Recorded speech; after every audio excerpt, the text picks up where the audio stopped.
Sebastian. I have Jose with me here. How's it going? Pretty good, dude. Today we're going to be talking about engine failure. Engine failure, favorite topic. I wanted to talk about it because we've had a conversation at the shop with somebody running dry without coolant. Would be, and it would be, I think it would be interesting to address some of the situations like, okay, what if, Yeah. like, what if I run a truck without coolant? And look, you never know because some engines act differently. To different situations, right? Apparently, those D12s are really bulletproof. Yeah. Yeah. So what we had happen is somebody on one of our trucks ran, lost the entire coolant and came back. Yeah. And it's hard to predict when it happened and how long he was running without it, but he literally run the engine dry because there was nothing. There was nothing in there. Yeah. Nothing. Do you want to say what happened or, that's definitely going to be related to what happened. Was somebody in our shop that's no longer with us made a mistake, and that was a mistake that was, I think, intentional. Whether it was intentional or not, that's not the point. It really put everybody at risk. Yeah. Because it wasn't the only messed up thing that he did. Yeah. And that's what makes you think that he did it on purpose, right? To get back at you. Get back at me for what? I think more it was related to, having him just not something going on that he just kept forgetting about things. Yeah. I don't think it was intentional. Like, he had a good like I mentioned to you, what was going on with him. Yeah. There's nothing for him to get back at me at. Like, he was busy as hell. Like, it was more about just not double checking like work. The bolt we found on the steering shaft. Yeah. That's unacceptable no matter what. Yeah, so he replaced the gearbox seal on the gearbox. Yeah. Obviously, to replace that seal, you have to remove the steering shaft, and he replaced the seal, no problem. It wasn't leaking, but when he put the steering shaft, the bolt that secures that to the gearbox was never tightened up. Yeah, it was finger tight. Yeah. And that started happening more and more, and I kept observing. And then if somebody takes things personally, that you tell them, hey, you didn't do this or that, and why? It's like, we're going nowhere with this. And it's not like you were like, having the guy jump from one truck to another. Like, it's not like you were throwing a lot of tasks at him. No. He was focusing on one truck. On one truck at a time. Yeah. And that's shit happens, but I would have understood if you would have had the guy, jumping around from one truck to another. Mm-hmm. That's more understandable. Yeah. But like that, it wasn't happening, and it's just the little things that didn't add up to me. And obviously it's safety. So I needed to act, and I don't want to say anything bad about him. He's a good guy, and it's more about what's good for the shop and our reputation. I really don't want customers to have experiences where the really simple stuff that should have been addressed is not addressed properly. Yeah. And obviously I'll take the responsibility because he works for me, but I have to make a good decision about is it the good guy to team member around, for our shop. So, and then so you got some things prepared. You want to take it away? We got an engine failure, so you can either have overheating issues or I would say engine oil starvation. So that would be caused from either you get your oil change done. Mm-hmm. I don't know if you ever had an oil filter come loose on you. Yeah. Truck stop, go for a quick oil change. That comes off. Or the drain plug being loose on the oil pan. Cracked pickup tube. Mm-hmm. Or you got a oil pump that's failing on you, not pushing out enough oil pressure. Yeah. Cracked oil pan when you do rail work. Yeah. That's been happening before. Or we had one situation when I first started here. A guy went into a truck wash, and they pressure washed his engine, and they put the pressure washer too close to the oil pan and it pierced the hole. Wow, no way. It was a DD15. They got that fiberglass oil pan. Yeah. That is crazy. Yeah. Same like the Detroit setup. Same oil pan. Yeah. And especially with that's crazy, but with rail work too. If you go over bumps and things, like the rail yards sometimes, especially around Chicago, are just famous with rocks and pit holes, and if you crack it and not paying attention, that's why it's important to keep an eye on your all your gauges while you're driving, not just focus on the road. Yeah, for sure. Which have you had any? I'm trying to think about really an example that we had where we had one D12 when I was low on oil. I was so something happened there. I tried to think what happened, but it was so dry. It had minimal oil on it, and it might have been oil filter. I think it might have been before you started, but it's fine. I know we had some a bad batch of oil filters from Fleet Guard. We did, yeah. Remember they were cracked. Yeah, I was manufacturing air. Yeah, on their end. Yeah, we were swapping them out. They took it back. Yeah, so that wasn't. But that was definitely a mess up on. And that could have been something easily confused, like as a mechanic's fault, not. Yeah. It definitely could. Because that's what at first that's what we thought. We were like, oh, who did the service? And then we visually inspect where the leak was coming from, and it was sure enough it was cracked. And it was more than one. Yeah. Any engines do you think? What's like the engine that quickly has like issues? I would say issues. Any engine is gonna have issues quickly when you. But I'm trying to think. Or which engines have the most oil pressure issues? Mm-hmm. Is that what you're trying to? Yeah, that's what I'm trying to go. I would say, hate to say it, but Cummins, the ISX. I agree. I mean, they're always, you start them up, oil pressure is like at 30, 35. Once it warms up, you're at 20. Mm-hmm. And obviously, so keeping an eye on the oil pressure. Using good quality oil, and keeping an eye on the oil change intervals. Yeah, quality oil for sure. Oil. We had an oil come in from one source. Oh my God, it was so bad. And we switched to Rotella, and well, I'm not looking back unless somebody makes a mistake again and sends something else. But what else? Now, as far as overheating, you can have we made a video this week on a clogged up radiator. Mm-hmm. Yeah. So that's clogged up. Thermostat staying closed. So, well, let's slow it down a little bit. Let's say old radiator clogged up. You're overheating. We're going into summer, high temperatures. You're gonna start seeing the engine overheat. Temperatures climbing up, even if you're not even pulling a load or going up a hill. Yeah, you're going to see that. And then whether the fan is kicking in or not, it doesn't matter because it's not doing anything. And then you're not getting that airflow. Yeah. And so let's say, how long can you run on an overheated engine until it blows up? Well, it all depends. Like, I know. Like we saw on those D12s are fucking bulletproof. Yeah. Caterpillar, you got to really be careful with those. Those are really... the Cummins that... Cummins too. That's something that... I mean, who knows how long we can really say how long he was running on overheating that over... I mean, how long the whole thing was happening and how many times. Yeah.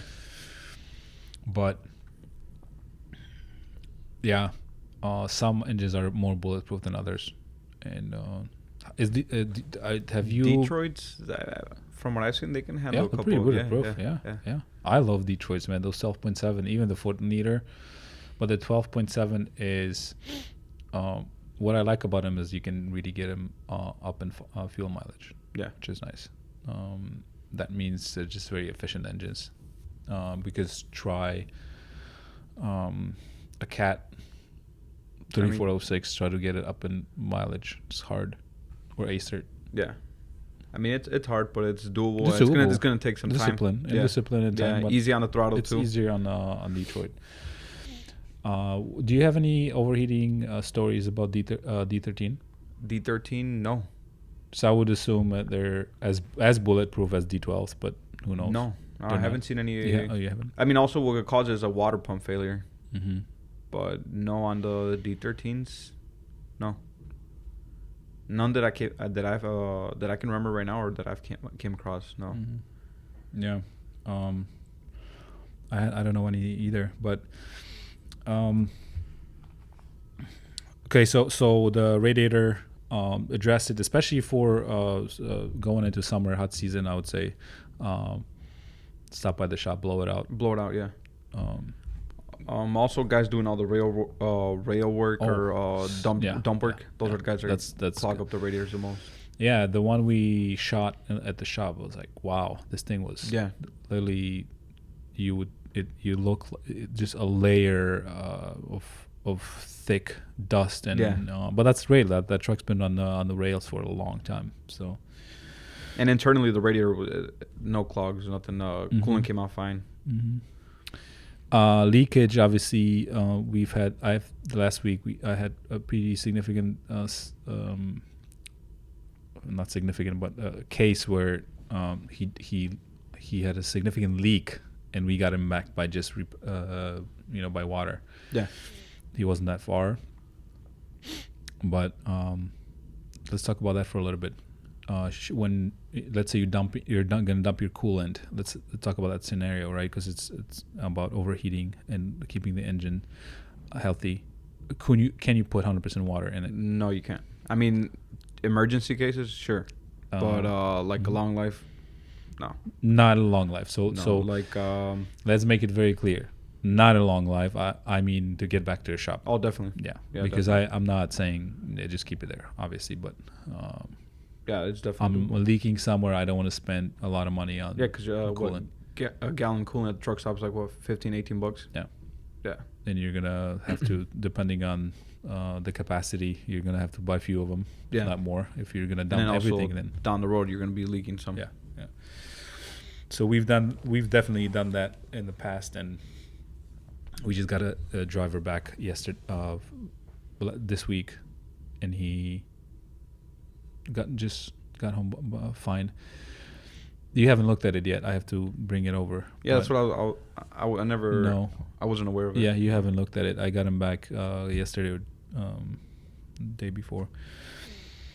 Okay, so significantly, yes, it's okay. Put water in and get back, unless you're dumping a lot where it's just impossible. You have to stop everything. Yeah, you got to pull over and yeah. But it also can get you to a shop. Yeah, if you don't want to tow. Yeah, if you don't definitely want. Obviously, it depends how far away you are. Like you mentioned, if you don't want to tow it, go ahead. Yeah.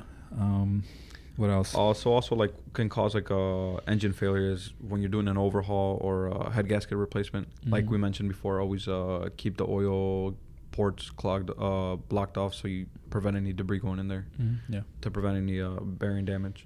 Yeah. Or if you're replacing the oil cooler. Oil cooler, I've seen that before.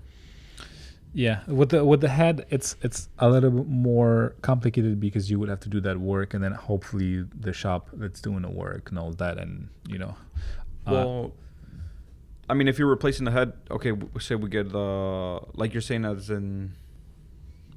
I'm saying as in, the more simple things that can mess up your engine that can cause catastrophic failure versus the ones that are mechanic liable or shop liable, and like because if you're swapping your head, that problem is a lot more complex than just messing up your oil pan or losing coolant, right? Yeah, definitely. You know what I'm saying? Hopefully, and it's a good point you made, but hopefully when somebody's swapping the head, they know that. Yeah. And that you trust that shop. They should be aware of that, right? Yeah. But this is, I'm more of thinking from a perspective of a driver. Yeah. What can you look into, what's easy to look at, and what's easy to prevent. Yeah.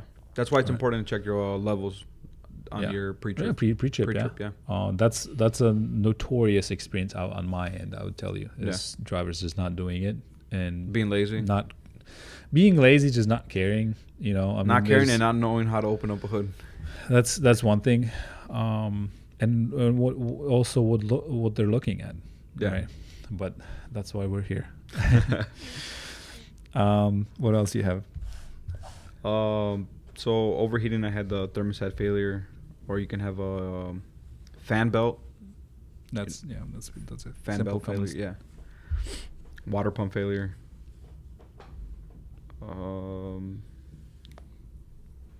Yeah, I mean that's pretty much all I got under oil starvation too. Mm-hmm.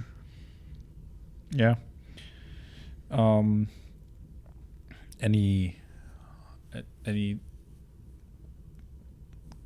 anything comes to mind that because one thing comes to mind for me as far as deleting emissions that we should probably mention. If you are deciding to delete the emissions, how is that putting at risk your and we talked about it before in the other episode, but I think there's a couple of scenarios where you can really mess up your engine. Yeah, exhaust back pressure. Mm-hmm. That's and turbo. I mean, obviously turbo. you're going to see that turbo go out, but I know of two examples how that messed up somebody's engine. Yeah. And oh yeah, we've seen two of them. Mm-hmm. I actually seen two since you're here, and then one before. And that was so obvious. It was crazy. And they were all three on Cummins, I believe, right? Yeah, you're right. Yeah. Well, I forgot about that first one. That was also Cummins, and that was 2016. The guy had a Pete with a Cummins, and they did a delete on it, and that engine went out pretty quickly. They couldn't figure it out. So definitely the back pressure is caused by the DPF filter not being drilled probably.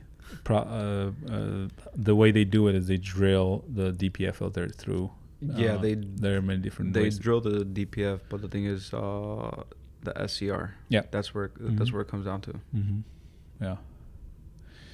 But what happens with that is either collapses or creates such pressure, much so back pressure, just, that it's just clogging it up. Yeah, and it's a matter of time though. So it's choking out the engine. Mm-hmm. Yeah, and how would you you want to describe what are the symptoms? We had one recently. It was a low power, mm-hmm. and it was throwing codes for VGT. Out of whack. As far as it just sounds like it's gonna fall apart. Yeah. Right. It's the valve adjustment we did. I mean, you're gonna look at that later, obviously later, but it's like something's going on that's not letting the engine work properly, and that's the back pressure. So for those that have deleted or just to keep that in mind. I mean, is there anything else that you would want to address with deleting emissions? What are possible causes that would put that engine at risk? We talked about when it does go out and you have deleted emissions, the overhaul is not going to be warranted. Yeah. And it especially if you get this, if you come across this scenario, you overhaul it and then you get this exhaust back pressure right here. Mm-hmm. Clogged up. I'm trying to think if there's anything else that would cause to put. Yeah, I got one. I've seen this before. When they block off the intake for the EGR, the plates sometimes fail, and those go straight into the valve. And oh yeah, how would that plate fail though? I've seen some guys use like some aluminum plates instead of going with like a stainless steel. So or just regular steel, and it's gonna rust out. Moisture. And then it's gonna chew it up. And it's gonna go straight into the valve. It's gonna start falling apart. Or also, I've seen like on the Detroits. I mean, they put them on by the EGR cooler, and they start. The clamp isn't tight, and it starts wearing out, and it's just loose. And it just deteriorates. It falls in pieces, and again straight into the intake. Yeah. Okay. If you guys have any questions around what other catastrophic failures or examples, I would want to listen I would want to hear from our If audience. if they came across or whatever they experienced in the past. expensive mistakes. Expensive mistakes. That would be a good episode. And then any questions, any comments, we appreciate. I think that's it. I would say share, subscribe, and we're gonna talk to you soon. Thank you for listening.